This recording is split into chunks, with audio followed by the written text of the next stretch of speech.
ڈھیٹ نے فون ایک طرف رکھا اور ٹانگ پر ٹانگ رکھ کر بڑی فرصت سے الوینا کو تکنے لگا۔ ادھر عمیر کہہ رہا تھا، تمہارے بھائی برتھ ڈے پر آئیں گے نا بنش؟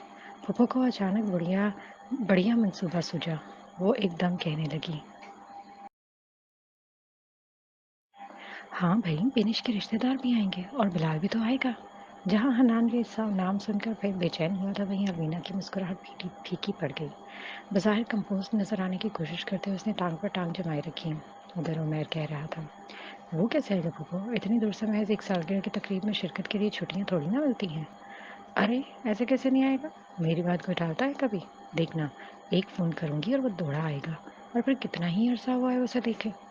رہنے بھی دے پھپھو، ابھی 2 ماہ پہلے لاسٹ ایئر شروع سے پہلے اس نے پاکستان کا چکر لگایا تو تھا۔ ہانیہ نے نہیں یاد دہانی کروائی۔ بلال حنان سے 2 سال اور عمیر سے 4 سال چھوٹا تھا۔ منان کا ہم عمر اور پھپھو کی بہن کا بیٹا تھا۔ جبھی تو اس کے متعلق سن کر منان نے منہ بنایا تھا۔ آپ کو تو نہ بس اس کی فکر رہتی ہے ماں جی، کہیں وہ بھی آپ کا ستیلا بیٹا تو نہیں؟ اچھا ہٹ۔ پھپھو کا ہاتھ جوتے تک گیا تو منان نے بے اختیار کانوں کو ہاتھ لگا لیے۔ عمیر نے کچھ کہنے کے لیے منہ کھولا، لیکن الوینا کی ضبط کی انتہا ہو گئی۔ وہ مزید یہ بلال نوا نہیں سن سکتی تھی، سو فوراً اٹھی اور اپنے کمرے کی طرف بڑھی۔ حنان نے ناگواری سے ماں کو دیکھا جو اس کے چلے جانے سے مطمئن سے بیٹھی تھی۔ حنان کچھ نہ بولا۔ الوینا زینے چڑھتے ہوئے کمرے تک آئی۔ جو ہی کمرے اور لاؤنج کے درمیان آڑ آ گئی، الوینا کا بمشکل چھپایا ہوا غصہ باہر آ گیا۔ پوری قوت سے اس نے بیڈ پر بیگ پھینکا تھا اور لمبے لمبے سانس لینے لگی۔ پہلے یہاں نمونے کم ہیں، جب ایک اور آ جائے گا۔ اس کا چہرہ تنا ہوا تھا اور آنکھوں میں شدید غصہ تھا۔ یہ پھپھو کا لاڈلا حنان کم تھا جو اب وہ بلال بھی آ جائے گا۔ نہ شکل اچھی نہ صورت، کالا منہ نیلے پیر، اور باتیں یوں کرتا ہے جیسے… بولتے بولتے وہ ہانپ گئی تو جلدی سے ڈریسنگ کی ٹیبل تھام لی۔ یہی رہ گیا ہے میرے لیے، یہ دل پھینک حنان اور وہ بدصورت بلال۔ اور پس منظر میں اکیڈمی کے کوریڈور میں کھڑا نوجوان ابھرا۔ فٹ بال ہاتھ میں لیے وہ کہا لگا رہا تھا۔ الوینا نے سر جھٹکا، اسٹوپڈ۔ وہ بے جان سے برکت کے بڑے درخت تلے سر جھکائے بیٹھی تھی۔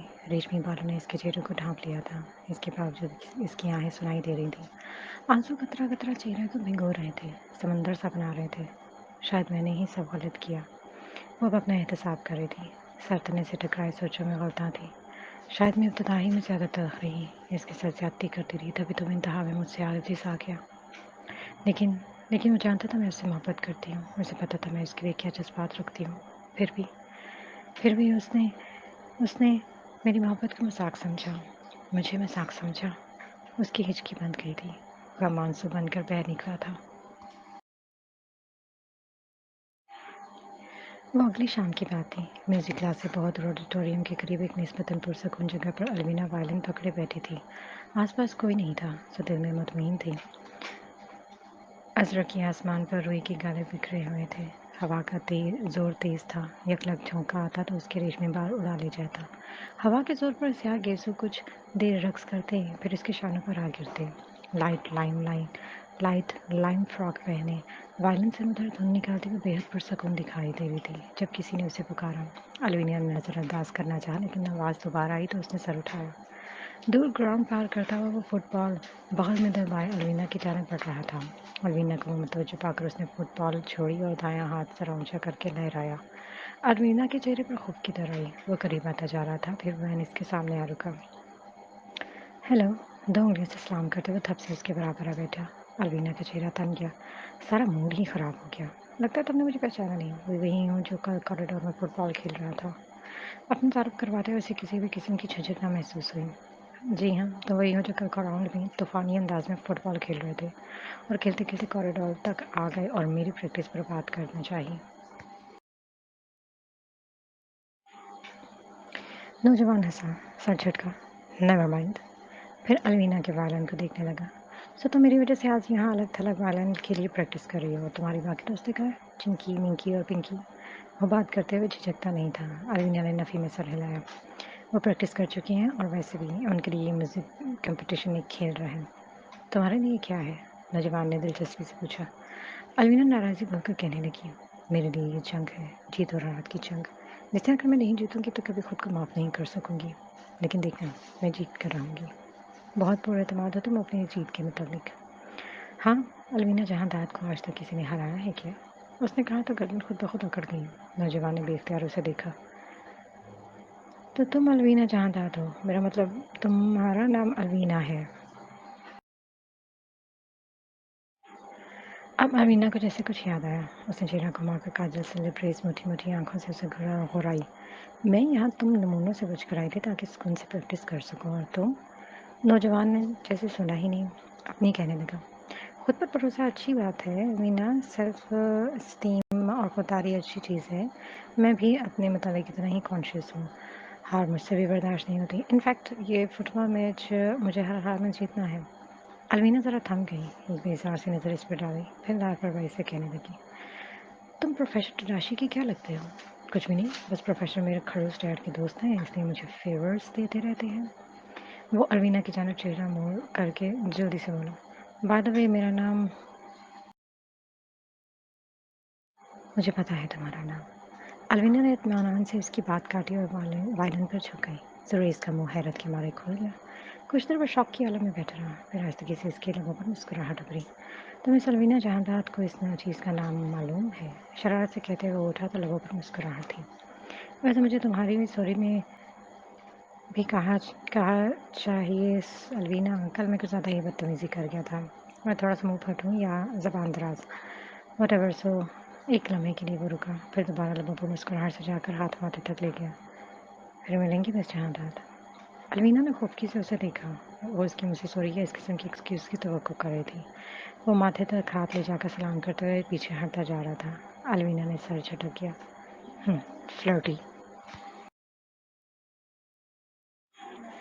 گھر میں فنکشن کی تیاریاں جاری تھیں، یوں انتظامات کیے جا رہے تھے جیسے کسی کی بارات آنی ہو۔ الوینا جانتی تھی ابا کی سالگرہ ہمیشہ دھوم دھام سے منائی جاتی تھی۔ وہ عمیر اور بنش کا اکلوتا بیٹا تھا، جب اس کی کوئی بات ٹالی نہیں جاتی تھی، اور جب سے بنش امید سے تھی، پپو جان تو میں اس پر صدقے جاتی تھی، ہر وقت اس کی بلائیں لیتی۔ ابھی کچھ دنوں پہلے انہوں نے اس وظیفہ تو شروع کیا، اب جانے وہ پورا کیا یا نہیں۔ مجھے کیا؟ الوینا نے سر چھٹک کر آگے بڑھ جانا، لیکن ہر بار کی طرح وہ بری طرح ہرٹ ہوئی تھی۔ سالیاں لائے تھے سگے بچوں کے لیے، میں تو کچھ بھی ہوں نہیں ان کے لیے، لیکن وہ خود پر یہ فکر حاوی نہیں ہونے دیتی تھی۔ اسے اس خاندان سے عنایتوں کی مانگ بھی نہیں تھی، وہ ان کے بغیر جینا سیکھ چکی تھی۔ ہائے الوینا۔ الوینا رک گئی۔ سامنے سے حنان چلا آ رہا تھا۔ الوینا نے سوالیہ نظروں سے اسے دیکھا۔ ایک حنان تھا جو اس کی قدر کرتا تھا۔ الوینا خوب جانتی تھی وہ یہ نوازش کیوں کرتا ہے۔ وہ جانتی تھی حنان مصطفیٰ کیوں دن رات اس کا دم بھرنے کی کوشش کرتا ہے، کیوں یہ پھپھو کا لاڈلا صاحبزادہ پھپھو کے روبرو بھی ستلی قسم کی حمایت کرتا ہے۔ وہ جانتی تھی، تبھی تو اس عمر کے خوب مزے لیتی تھی۔ کیا ہوا؟ تمہاری ریہرسل ہو گئی کمپٹیشن کے لیے؟ آف کورس، اور یہ کمپٹیشن اسی روز ہے جس دن ابھی کی سالگرہ ہے۔ حنان فوراً بولا، میں سوچ رہا تھا کہ تم فنکشن اٹینڈ کر بھی سکو گی۔ یا میں فنکشن کیوں نہیں اٹینڈ کروں گی حنان، آخر کو بلال نے بھی تو فنکشن پر آنا ہے۔ مسکراتے ہوئے اس نے جھیمتے جھیمتے لہجے میں بلال کا نام لیا۔ اسے 1% بھی خوشی نہیں تھی اس بلال کی پارٹی میں آنے کی، لیکن حنان کو ستانا تھا۔ ستایا، اور جواباً حسب توقع حنان کا چہرہ لال ہو گیا۔ بدوقت خود پر قابو پا کر اس نے سر جھکا اور جلدی سے سر ہلایا۔ آف کورس، بلال آئے گا، آف کورس۔ تو میں جاؤں؟ بلال آنے والا ہوگا، مجھے تیار بھی ہونا ہے۔ اس نے کندھے اچکا کر سوال کیا تو حنان مزید سرخ ہو گیا۔ البتہ فوراً بولا، ہاں ہاں جاؤ نا۔ الوینا نظروں کے سامنے ہٹی تو حنان نے دیکھا پپو جان ستون کے قریب کھڑی، ہاتھ میں تصویر سرد نگاہوں سے اسے دیکھ رہی تھی۔ حنان نے گہری سانس لی۔ اب اسے اگلے آدھے گھنٹے تک ماں کا لیکچر سننا تھا۔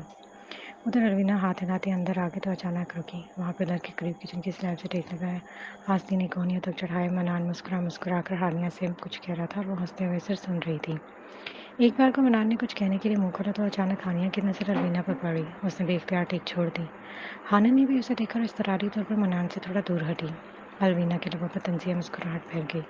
مانی خیز نظروں سے ان دونوں کے چہروں پر اڑتی ہوائیوں کو پرکھتی وہ سیڑھیاں چڑھتی کنزا کے کمرے میں آئی۔